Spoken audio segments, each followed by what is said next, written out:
안녕하십니까. 오늘 방송은 내일 있을 이제 한국의 대선 이것과 관련된 내용을 좀 말씀드리겠습니다. 그리고 러시아 소식도 잠깐 전하겠습니다. 김문수 후보가 과연 승리 가능한가? 지금 현재까지 여론조사로는 이재명 후보가 앞서고 있습니다. 그런데 역전 가능성이 있는가? 혹은 이기지 못한다고 하더라도 보수 세력은 어떤 선택을 해야 되는가? 여기에 대한 내용을 좀 말씀드리겠습니다. 그리고 러시아 전략 핵폭격기 피습, 여기에 대한 내용도 좀 말씀드리겠습니다. 먼저 러시아 얘기 잠깐 말씀드리겠습니다. 아직 러시아 공군기지 피습에 대한 이제 정확한 내용이 올라오고 있지 않기 때문에 조금 정보를 기다리고 있습니다. 자세한 내용은 내일 또 이제 다시 올려드리도록 하겠습니다. 일단 공군기지에 대한 피습이 있기 전에 이제 두 곳입니다. 이 열차가 지나가는 다리에 테러를 가했습니다. 그래서 열차가 전복되고 7명이 죽고 이제 50명이 다쳤다. 일단 이 뉴스가 먼저 떴는데 테러 자체로 일단 러시아는 우크라이나에 대해서 이제 분노할 수밖에 없죠. 내일 이스탄불에서 다시 이제 2차 평화 협상이 있습니다. 그런데 이것을 사보타지하기 위한 움직임이다, 이렇게 해석을 하는 거죠. 결국 이 러시아와의 이제 평화를 막고 전쟁을 계속 끌기 위해서 이제 우크라이나 내부에 이제 네오나치 세력들이 있습니다. 젤렌스키 측근들이죠. 자, 이들은 만약에 이제 평화가 정착되면 다시 대통령 선거를 치러야 되고 이제 젤렌스키는 떠나야 됩니다. 그리고 이쪽에 이제 낙지 지도부가 와야 될 수 있습니다. 그래서 전쟁을 연장하기 위해서 이런 테러를 저질렀을 것이다, 이렇게 추측할 수 있습니다. 그런데 두 번째 있은 테러, 이것은 사보타주 공격이라 하겠습니다. 러시아 내부 깊숙한 곳에 있는 공군기지, 여기 이제 전략 핵폭격기들이 있습니다. 물론 대부분 이제 구형입니다. 이 구형인데 이것은 대체가 불가능합니다. 새로 이제 신형 모델을 만들든지 아니면 중국에서 사와야 되죠. 자, 그런데 한 40대를 우크라이나는 공격을 했다, 이런 이야기를 했습니다만 현재까지 확인된 것은 4대입니다. 이제 불길에 이렇게 타고 있는 것은 4대가 보이고 있습니다. 그래서 추가적인 정보를 기다려야 하는데, 일단 이제 러시아의 이 방어 태세, 여기 이제 심각한 문제가 있으면 틀림이 없습니다. 자, 그리고 이 내부 깊숙한 곳에 있는 이 전략 폭격기, 사실 이것 자체는 금액으로 봤을 때 예를 들면 이제 40대가 다 깨졌다, 그래도 한 1조에서 2조 사이로 이렇게 새로 만들 수는 있습니다. 필요하면 중국에서 사와도 되죠. 그런데 구형 폭격기 자체보다도 러시아 핵 전력 자산에 공격이 가해졌다, 이게 엄청나게 심각한 의미를 갖는 겁니다. 이것은 러시아 핵 독트린 때문에 그렇습니다. 미국은 선제 핵 공격이 가능한 그런 독트린을 가지고 있습니다. 그런데 그 전조가 무엇일까요? 러시아 핵 전력 자산에 먼저 사보타주 공격을 한다든가 아니면은 선제 공격을 가하게 될 겁니다. 이것은 미국의 뒤따를 이제 핵 선제 공격, 이 전면전입니다. 이것을 염두에 두지 않을 수가 없는 거죠. 러시아 핵 독트린은 그렇게 짜여져 있습니다. 그렇기 때문에 핵 전력 자산에 대한 공격을 핵 공격에 대한 어떤 선제적인 공격으로 간주한다. 결국 배후에 영국이나 미국, 프랑스 이런 나라를 떠올려서 러시아는 대응을 하지 않을 수가 없는 거죠. 이제 그 상황이 되었습니다. 러시아는 어떤 선택을 해야 됩니다. 자, 이 푸틴은 이제 많은 사람 민간에서 봤을 때는 소모전으로 경제에 큰 영향 없이 이렇게 쭉 끌고 가면서 우크라이나를 잠식해 들어간다, 이론적으로는 맞습니다. 그리고 지금까지 그렇게 진행되어 온 것도 맞는데, 그런데 명백하게 쿠르스크에서 민간인들이 피해를 입었고, 그리고 이런 사건도 있고, 또 러시아 내에서 테러가 있습니다. 러시아 내에는 정치권도 그렇고 군부도 그렇고 강경파들이 득실득실합니다. 이들은 푸틴에게 전면전을 계속 요구해 왔습니다. 과거 바그너 그룹 대장도 그랬죠. 이 전면전, 예를 들면 100만 이렇게 동원을 한 다음에 30만은 키예프로 보내서 점령하고, 그런데 이때 있을 작전은 과거와는 다릅니다. 그건 평탄화 작업이죠. 일단 깡그리 뭉개버리고 이제 밀고 나가는 겁니다. 민간인이고 뭐고 이제 이런 거 가리지 않는 겁니다. 이럴 가능성이 상당히 높아졌습니다. 혹은 전술 핵무기로 이제 중요한 거점들, 여기에 대해서 심대한 타격을 가하는 거죠. 이렇게 이제 서지컬리 도려내는 게 아니고 그 일대를 완전히 날려버리는 겁니다. 공군기지가 있다 이런데 실제 전술 핵무기를 이용해서 때려버리는 거죠. 오레슈닉이나 이런 거. 이럴 가능성도 이제 상당히 높아진 거죠. 아직까지 러시아 측 피해 규모가 어느 정도인지 정확한 정보는 올라오고 있지 않습니다만, 어쨌든 핵 전력 자산에 대한 공격이 가해졌기 때문에 독트린에 따라서 러시아는 대응을 하게 될 겁니다. 그리고 만약에 이제 전면전을 선언하게 된다, 이때는 한 100만 명 이상을 동원해서 결국 이 드네프르강 서쪽 키예프까지 포함한 겁니다. 그리고 오데사 이쪽은 이제 러시아가 완전히 점령하고, 그 다음에 이제 남아있는 지역, 여기에는 뭐 감히 대항할 수 없도록 어떤 평탄화 작업 그런 공격을 가하면서 이렇게 잠재운다든가 뭐 이런 방식의 이제 전략을 채택하지 않을까 그렇게 추측됩니다. 어쨌든 러시아 관련된 내용은 추가적인 정보가 오면 따로 이제 만들어서 방송을 올리도록 하겠습니다. 그리고 이제부터는 대선 관련된 이야기를 좀 드리겠습니다. 먼저 사전선거에서 여러 가지 이제 부정의 정황들이 드러났습니다. 일단 관내 사전투표지라고 봉투를 받았습니다. 그 안에 이재명이 기표된 가짜 투표지가 들어있었습니다. 뭐 여기서 가짜 투표지라는 것은 일단 그 봉투를 받은 사람이 도장을 찍기 전에 그 안에 이재명의 기표가 되어 있었습니다. 그렇기 때문에 명백한 가짜 투표지죠. 그런데 이게 하나가 아니고 여러 개 봉투 안에 이런 것이 발견이 되었습니다. 여기에 대해서 이제 이런 해석을 하는 사람들이 있습니다. 일단 사전투표 봉투에서 무더기로 나온 이재명 표. 원래는 밤에 사전투표하면 몰래 집어넣으려고 했는데 어떤 얼빵한 친구가 실수로 기표되지 않은 봉투와 섞어버려서 이 사단이 났다. 그래서 투표하는 사람이 받은 봉투 안에 이게 들어가 있던 겁니다. 이 한 사람은 모르고 있을 수도 있습니다. 원래 기획했던 사람은 알고 있었겠지만 어쨌든 이런 일이 벌어졌습니다. 뭐 몇 장 안 된다 이런 식으로 이야기를 합니다만 누가 이런 짓을 저질렀다. 이것은 실수가 아닙니다. 어떤 사람도 여기에 도장을 찍지 않았습니다. 그런데 새 봉투 안에 이게 들어있는 거죠. 어쨌든 이런 일이 발생했습니다. 물론 여기에 대해서는 계속 수사를 할 겁니다. 그리고 2020년에 이제 총선 투표지 6장이 유출이 되었습니다. 이때 이것을 유출한 사람, 이 사람은 부정의 증거다 이런 식으로 해가지고 그것을 빼돌렸는데 실형을 받았습니다. 그런데 이번에 어처구니 없게도 신촌이죠. 서울 신촌에서 이렇게 투표용지를 받았는데 줄이 너무 깁니다. 그래서 이 사람들이 투표용지를 들고 밖에 가서 뭐 밥도 사 먹고 들어오고 이런 황당한 일이 있었습니다. 투표용지를 일반인이 외부로 유출하는 것, 이것은 이제 심각한 죄입니다. 이런 심각한 사건이 터졌는데 선관위는 뭐 대국민 사과를 하고 어쩌고 저쩌고 뭐 실수다 이런 식으로 이야기를 했습니다. 글쎄요, 이것도 계속 뭐 수사를 해봐야 됩니다. 그리고 뭐 중국인으로 의심되는 영상이 올라오고 있는데 인도네시아 사람이든 뭐 베트남 사람이든 중국 사람이든 한국 국적을 정상적으로 취득한 사람이 투표하는 것, 뭐 이것은 어떻게 할 수가 없죠. 이것은 합법적인 겁니다. 마치 한국인이 이민을 와서 미국 시민권을 받고 미국 대통령을 뽑고 이것이 합법적이듯이 이런 것은 뭐 피할 수가 없는 거죠. 그런데 한국 국적이 없는 사람이 만약에 가짜 신분증을 이용해서 투표를 했다거나 이런 것이 있다면 반드시 이제 밝혀내야 되죠. 이것은 뭐 계속 또 조사를 해봐야 됩니다. 그리고 이제 대치동에서 남편 신분증을 들고 자기도 투표하고 또 남편 것도 대리 투표한 사람이 있습니다. 이 사람이 결국은 이제 고발이 되어서 지금 뭐 체포가 되었다고 합니다. 그런데 여기서 이제 우리가 한 가지 좀 심각한 의문을 던질 수가 있습니다. 물론 이 사람은 계약직 선거 사무원으로 이 신분을 확인하는 사람이라고 합니다. 그런데 어떻게 남편 신분증이지만 이제 지문을 찍고 이런 과정을 거쳤나는 거죠. 과연 그 지문을 찍는 게 맞는 건지, 대리 투표를 할 수 있지 않는지, 여기에 대해서도 뒤져봐야 됩니다. 이것은 부정선거랑 상관이 없이 선거 관리 시스템, 이거 전체에 대한 면밀한 이제 모니터링이 필요하다는 겁니다. 그런데 이것을 선관위는 계속 거부하고 있고 자신들이 내부적으로 개선하겠다 이런 주장만 하고 있죠. 그리고 뭐 부안군 행안면에서 인구가 이제 2033명인데 2284명이 투표를 했다. 그런데 이제 관내 사전선거입니다. 물론 이론적으로는 이것은 가능하다고 합니다. 이 행안면이 있어도 관내는 보다 이제 넓게 분류가 됩니다. 그래서 다른 마을에 사는 사람이 행안면에 와서 관내 사전선거를 할 수가 있습니다.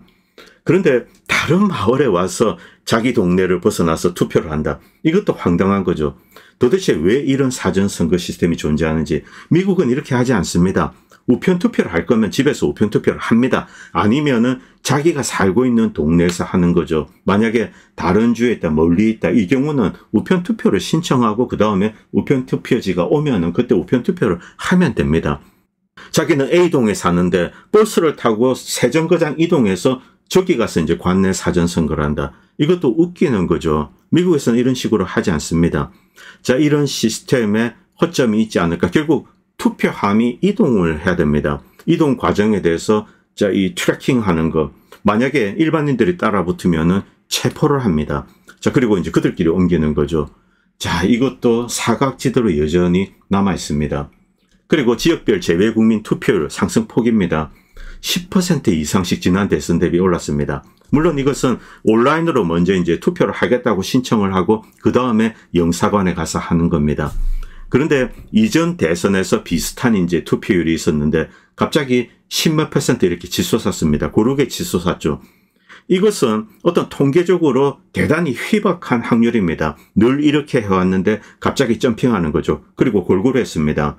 물론 야권 지지자들은 자, 이번에 이제 계엄이 있었습니다. 그렇기 때문에 여기에 대한 심판 여론 때문에 신청하고 그 다음에 가서 이제 몰표를 때렸다. 이렇게 이제 해석을 할 수도 있습니다. 그러나 이 통계적으로는 뭐 골고루 고른 지역에서 이렇게 점핑을 한다. 이것은 상당히 희박한 확률이죠. 그렇기 때문에 일단 의심을 해볼 필요는 있습니다. 그러나 만약에 이제 어떤 그런 큰 이슈 때문에 사람들이 이제 분노해서 몰려가서 투표를 했다. 일단은 가능합니다만 이런 통계적인 변화는 굉장히 이제 좀 확률이 낮은 거죠. 자, 그리고 이 국힘은 무작위로 이제 투표소에 사람을 보내서 투표소를 확인 중이다.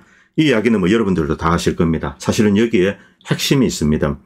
자, 이번에 개수를 허용했습니다. 참관인들이 자, 사람들이 들어오면은 관내 사전, 자, 한 표씩 이렇게 딱딱딱 체크를 하는 거죠. 개수를 합니다. 그런데 여기에서 숫자에 큰 차이가 나고 있습니다. 선관위는 2, 3% 차이에 불과하다. 크게 문제가 되지 않는다. 미친 소리죠. 2, 3% 차이로 선거 결과가 달라집니다. 그리고 1000만 표다. 2%면 얼마입니까? 자, 20만 표입니다. 20만 표. 그리고 33%다 그러면 30만 표죠. 엄청난 차이입니다. 이것을 아무것도 아니다 이런 식으로 이야기하는 거죠. 웃기는 이야기입니다. 이것은 반드시 수사를 해야 됩니다.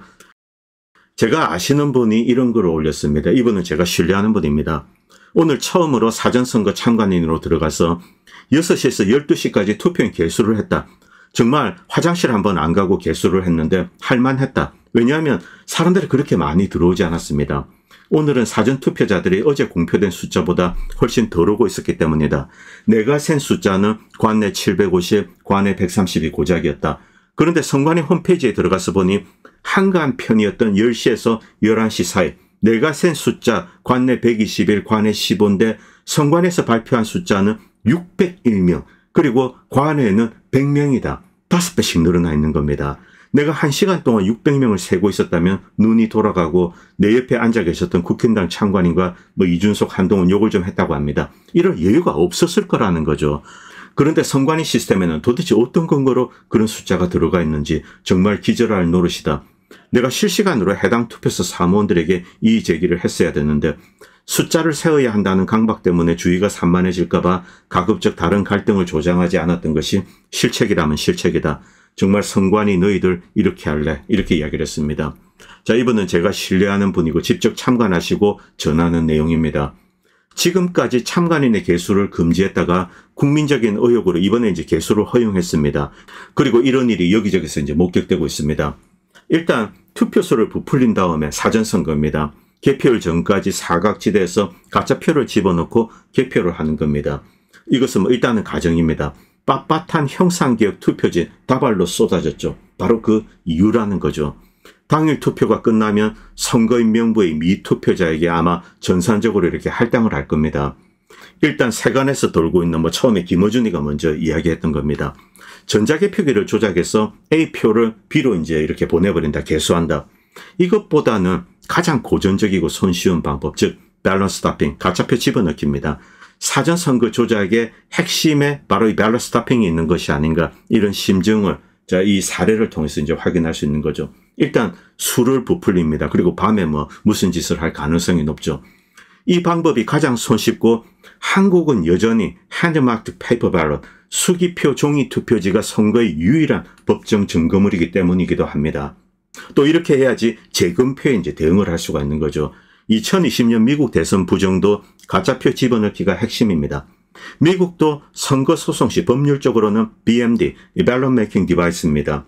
여기서 이제 미국은 전자투표를 합니다. 그리고 이 BMD에서 종이가 출력이 됩니다. 여기서 이제 자기가 선택했던 몫이 제대로 찍혀 있는가, 이것을 육안으로 확인하고 그 다음에 이제 집어넣습니다. 나중에 이것을 고속 스캐너로 이렇게 스캐닝하는 거죠. 그리고 우편 투표는 사인한 종이 투표지가 법적 증거물입니다. 미국, 한국 역시 자, 이 공통적으로 선거 결과에 대한 이제 핵심적인 물리적 증거물, 그것은 바로 종이 투표지입니다. 결국 한국에서 미국처럼 사전선거에 부정이 있었다면 뭔가 집어넣어야 하는 거죠. 자, 이런 작업을 하기 위해서 이 개수를 부풀리는 겁니다. 자, 일단 증거를 계속 수집하다 보면은 부인할 수 없는 무언가가 터질 거다. 뭐 이렇게 일단 썼습니다. 아직까지 부정선거에 대해서 우리가 이제 제대로 이렇게 감사를 해보지 못했기 때문에, 그리고 선관위가 이것을 맡고 또 법원도 선관위원장이 이제 판사들이죠. 이들이 블락킹을 했습니다. 그래서 지금까지도 이 상태로 계속 이제 지리한 공방전이 있는 겁니다. 이 문제를 해결하기 위해서는 전면적인 감사가 필요합니다. 그런데 이것을 이제 계속 막고 있는 거죠. 그리고 이제 이번 대선에 대비해서 이제 이 보수 세력 내부의 이야기를 좀 드리겠습니다. 뭐 가끔 여기 와가지고 한국 정치 이야기는 왜 하세요? 뭐 이재명 지지자분들 같은데, 여러분들 제가 이재명 지지자로 보이십니까? 큰 착각이십니다. 제가 이재명을 지금까지 별로 까지 않은 이유는 윤석열이 이재명보다 더 많은 잘못을 했다라고 생각했기 때문에 그렇습니다. 그리고 윤석열은 대한민국의 대통령이었고 이재명은 그냥 지방의 이제 뭐 경기도지사 이런 겁니다. 그리고 만약에 이재명이 대통령이 되면은 이 채널은 이재명을 이제 뭐 가루가 될 정도로 깔 날도 올 겁니다. 자, 그렇기 때문에 어디 와가지고 뭐 이런 건 하지 마세요. 그딴 이야기 하지 마세요. 자기가 듣기 싫은 내용을 이야기를 하면은 그냥 보지 말고 다른 데 가고, 또 저도 이 좌파 채널들 보는 게 몇 개 있습니다. 뭐 동의하지 않는 것도 있고 또 일부분은 동의하는 것도 있습니다. 뭐 국제 정세든 뭐든 동의하는 부분도 있는데, 자, 그런 것을 보면서 스스로 이제 이런 생각을 만들어가는 게 중요하죠. 여러분들이 야, 저 채널은 왜 저 사람을 지지해? 이런 이야기 해봐야 그들은 듣지도 않습니다. 자, 어쨌든 본문으로 다시 돌아오겠습니다. 기권하겠다는 보수 세력 분들이 몇 분 계십니다. 물론 지금 국힘당이 내란당이라는 오명을 썼습니다. 그런데 김문수 같은 청렴한 사람이 일단 후보로 나오면은 보수 진영은 당선 가능성이나 부정선거 여부와 상관없이 표를 던질 필요가 있다. 미래에 제대로 된 지도자가 만들어지기 위해서는 먼저 국민들이 제대로 평가하는 작업이 필요합니다. 이것은 미래의 씨앗이 됩니다. 이런저런 이유로 기권을 하면은 한동훈 같은 버러지가 리더가 됩니다. 보수는 또다시 필요하게 됩니다. 한국인은 눈앞의 과일만 노리고 미래의 결실은 염두에 두지 않는 성향이 있습니다. 단언하지만 이재명 정권의 명은 짧습니다. 계엄을 상상하지 못했으나 윤이 당선되었을 때 저는 이제 윤에게 이런 말을 한 적이 있습니다. 윤은 자격이 되지 않는 사람입니다. 그는 결국 자기 손으로 멸망했습니다. 그리고 이제 박근혜 대통령이 이렇게 뭐 유세를 좀 하고 다니고 계십니다. 뭐 그런데 그 내용보다도 등이 이렇게 이제 좀 굽어 있습니다. 왜 이렇게 됐을까? 이 윤석열은 3번이나 이 박측의 이제 형 집행정지 여기에 대한 요청이 왔을 때 묵살을 하고 이제 거부를 했습니다. 그리고 윤석열이 검찰총장으로 물러나기 직전입니다. 마지막으로 사인한 문서가 있습니다. 그게 뭔지 아십니까? 박근혜 자택 압류의 건입니다. 그리고 사인하고 박근혜 자택을 압류를 했습니다. 노무현 대통령 때 이런 일이 있었습니다. 노무현 밑에 이제 운동권들이 많이 있었습니다. 자, 노태우, 전두환, 야, 저 내란범들 자택도 압류하자. 이런 주장을 많이 했었죠. 그런데 노무현 대통령은 그 주장을 깡그리 무시했습니다. 왜? 그들이 뭐 전두환, 노태우가 이뻐서 천만의 말씀입니다. 나라의 체면을 생각한 거죠. 그리고 뭐 전직 대통령 뭐 이런 것을 하면은 뭐 YS도 오고 뭐 전두환도 오고 뭐 노태우 다 옵니다. 자, 그리고 오면은 YS는 뭐 저 이쪽에 뭐 째려보고 이러죠. 그런 해프닝이 있어도 이 노무현 대통령은 뭐 전직 대통령들에게 예우를 다했습니다. 나라의 체면을 생각한 겁니다. 그런데 윤석열이나 문재인은 도대체 무슨 생각을 하고 있기 때문에 이런 짓을 저질렀을까? 뭐 이제 70 갓되었는데 등이 이렇게 뭐 80대 후반 할매처럼 이렇게 굽어 있습니다. 척추가 이렇게 굽어 있는 거죠. 요즘 뭐 이런 70대 노인은 거의 없습니다. 윤과 문재인이 얼마나 잔혹한 인간인지 여러분들은 다시 한번 인식하시기 바랍니다. 그리고 이제부터 이제 김문수가 승리할 수 있는가, 이 가능성을 좀 이제 조심스럽게 타진해 보도록 하겠습니다. 일단 이재명이 유리한 것은 사실입니다. 그리고 뭐 국힘당이 내란당 오명을 뒤집었었고 뭐 이것은 우리가 이제 부인을 할 수가 없죠. 그런데 이런 상황에서도 김문수가 이길 가능성은 있는가 한번 들여다볼 필요는 있죠. 부정선거 의혹 관점에서 사전투표 첫날에 온갖 잡음이 있었습니다. 자, 그런데 이제 우리가 두 가지를 상상할 수 있습니다. 이건 물론 추측이고 상상입니다. 첫째 날에 뭐 왕창 이제 사전투표율이 올라갔는데 둘째 날에는 푹 꺼졌습니다. 그리고 종합적으로 사전투표율이 지난 대선보다 오히려 낮게 나왔습니다. 2.1% 낮게 나왔습니다. 이것은 두 가지를 암시하고 있다고 생각합니다. 첫날에 사전투표에서 무언가 했는데 그날 굉장히 시끄럽습니다. 그래서 이제 둘째 날에 그 짓을 하지 못했다. 이렇게 추측할 수 있고, 그리고 두 번째 가능성은 일단 부정선거 의혹, 이것을 잠깐 제껴두겠습니다. 정상적으로 선거가 치러졌다라고 가정을 하고 첫날 이재명 지지 세력이 계엄 심판론으로 이제 기선 제압을 위해서 몰려갔을 수가 있습니다. 그리고 이제 보수주의자들은 뭐 선거 의혹이나 이것 때문에 사전투표를 기피했을 수가 있죠. 이 구독상 당일로 가면은 김문수 지지 세력이 많은 투표를 할 가능성이 높습니다. 그래서 당일 투표율이 높아질 수도 있습니다. 그런데 여기에 이제 또 하나의 위험이 있습니다. 보수 세력 측에서 위험이죠. 보수 세력 전체적으로 패배의식에 빠졌다는 겁니다. 어쨌든 사전 투표율 자체가 낮게 나왔습니다. 패배의식에 빠져서 투표를 포기한 여권 지지자들, 당일에도 이제 여전히 포기하는 겁니다. 이 경우는 김문수 패배는 거의 확정적이죠. 결국 모든 것은 여러분들의 의지에 달린 겁니다. 그리고 마지막으로 이제 이 이야기만 좀 드리고 싶습니다. 저는 김문수 승리 가능성이 의외로 좀 높다고 생각합니다. 물론 현재까지는 뭐 이재명이 유리한 것은 사실입니다. 뭐 박근혜 대통령이 유세를 한다. 이것이 중요한 것이 아니라 자, 국민들이 김문수라는 인간에 대한 평가를 뭐 제대로 하지 않을까 이런 뭐 기대감 때문에 그렇습니다. 일단 뭐 청렴한 공직자로서 쭉 살아왔습니다. 그리고 뭐 사익을 탐하거나 그러지 않죠. 이것은 야권 지지자도 이제 다 인정을 하는 겁니다. 그런데 여기서 저는 이제 좀 근본적인 이야기를 좀 드리고 싶습니다. 이 대한민국의 지도자들 최근에 이 소시오패스들이 상당히 많이 있습니다. 이런 것을 이제는 이제 종지부를 찍어야 된다고 생각합니다. 이번 선거는 과거와는 달리 후보의 이제 인격적인 관점, 이것이 중요한 관심사가 되어서 뭐 승패에 영향을 끼칠 수가 있다. 뭐 공약이나 이런 것보다도 이것이 중요할 수 있다. 뭐 이런 생각을 좀 가끔씩 해봅니다. 앞으로 소시오패스 같은 인간 쓰레기들이 경선에서 미리 걸러지는 정치 문화가 정착되는 것, 이것이 상당히 중요하다고 생각합니다. 물론 야권 지지자들은 윤석열의 내란을 심판하자 이런 정서, 이런 동기 때문에 이번에 이제 국민들이 심판을 해야 된다 이런 주장을 하고 있습니다. 그런데 만약 김문수나 홍준표, 뭐 전통적으로 이제 국힘당에 쭉 있어 왔던 정치인들이 대통령이 되어서 계엄을 했다. 이때는 당 자체가 이제 심판을 받아야 된다고 생각합니다. 그러나 저는 윤석열이란 인물을 보수 세력에서 늘 도려내어서 생각을 하고 있습니다. 이것은 뭐 편의적인 관점일 수도 있습니다만 본질적으로 윤은 용병에 불과합니다. 문재인의 미친 사냥개이자 조중동의 대리인입니다. 그리고 문재인과 국힘당 내의 사탄파 세력, 그리고 관료조직 법원에도 이제 사탄파들이 있습니다. 이들을 보호하기 위해서 국힘당에 투입된 용병에 불과하다. 이번 계엄은 윤이 개인적으로 저지른 미친 짓거리로 김용인과 함께 단죄되고 끝내야 합니다. 국힘당 내 사탄파 세력들, 김무성, 권성동, 권영세, 윤을 끌어들인 친윤은 나중에 추후에 당 차원에서 정리를 해야 되죠. 물론 뭐 편리하게 생각하는 것이 아닌가 이런 주장을 할 수도 있습니다만 윤의 미친 짓은 이렇게 정리하지 않으면 안 됩니다. 국힘당 지지자들이 먼저 돌을 들어서 정리를 해야 되는 겁니다. 부정선거 때문에 윤이 계엄했다. 이것은 이제 헛소리로 다 밝혀졌습니다. 윤이 계엄의 땔감으로 이용해 먹었을 뿐입니다. 투명한 선거를 노렸다면 대통령으로서 할 수 있는 일은 널려 있습니다. 현재 대통령이 직접 나서서 한 달 정도 문제점을 집중적으로 지적하고 이 개선을 요구합니다. 그럼 민심은 동요하고 판은 뒤집어집니다.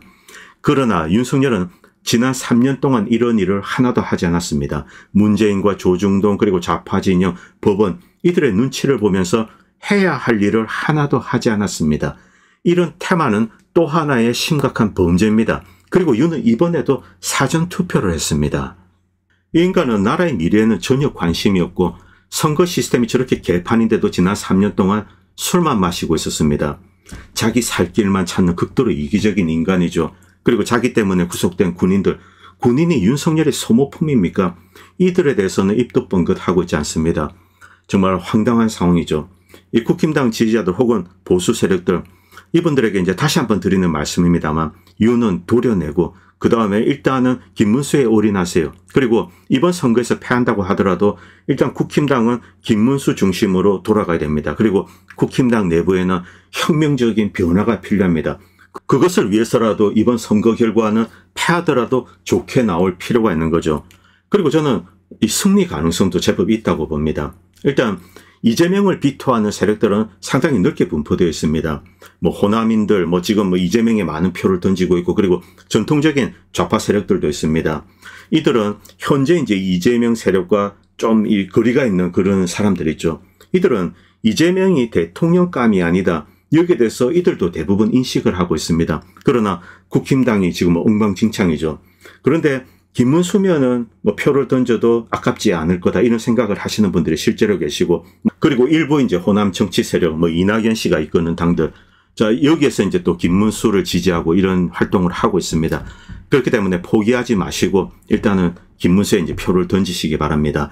오늘 방송은 여기까지 하도록 하겠습니다. 감사합니다. 본 채널은 시청자님들의 후원으로 유지됩니다. 여러분의 도움은 작은 미디어에 큰 도움이 됩니다. 감사합니다.